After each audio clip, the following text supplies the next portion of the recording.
Welcome to the Bee Zone. I am Dr. Jorge Santiago-Blay. I'm an independent scientist who teaches at several universities in the area.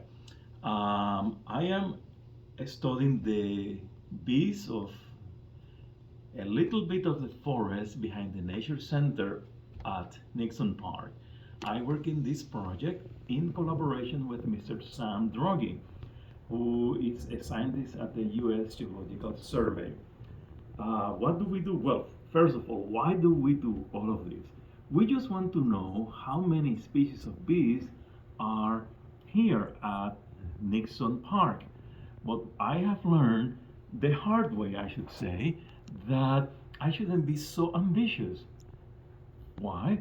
Just behind the building where we are filming this right now, behind the Nature Center, in that little bit of forest, we have found 65 species of bees and counting. We are not yet done. Many of these tubes are full of bees, maybe better seen here, okay, or debris from the forest, etc.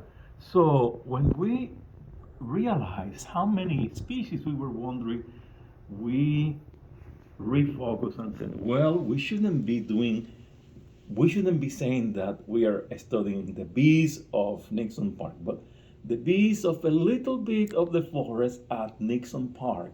Hopefully in the future we will have big buckets up in the canopy, because we know for fact that there are bees also flying up there. So how exactly do we do this? And by the way, remember, no bees, no food, period. That's the ultimate reason why this is important. But we have a lot of curiosity. So what do? We have found it's far more efficient to just put cups, colored cups. I forgot to bring the translucent cups. So yellow, blue, and white. Why? Bees like those colors. Don't ask me why. So I think what's going on is that in their little brains, these think inside quote, oh wow, these are giant flowers, and so they go in, and that's their last act. Why? Because we put here water and propylene glycol, which is supposed to be very friendly to the environment. It doesn't harm plants, etc. And when they fall, that's the last thing that they do, unfortunately. We have to collect them, and all of the other debris fall there as well. We sort out, the bees and other insects. If it is of the bees, we rinse them, take them to the bee salon as if it were a person with long hair, which I am not, obviously, and shake them with soap, etc. And we just blow them, with a blower, and they come out pretty nice, as you can see here.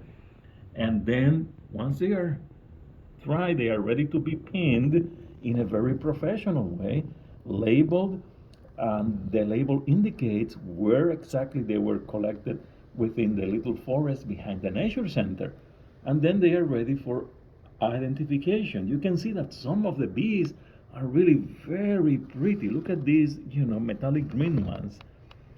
Or these other big guys here, the bumblebees. But the fact that we have 65 species of bees should be, telling us immediately that not all the bees are honeybees. If you have any questions, or if you would like to volunteer to help us, please contact the Nature Center or the information in this video.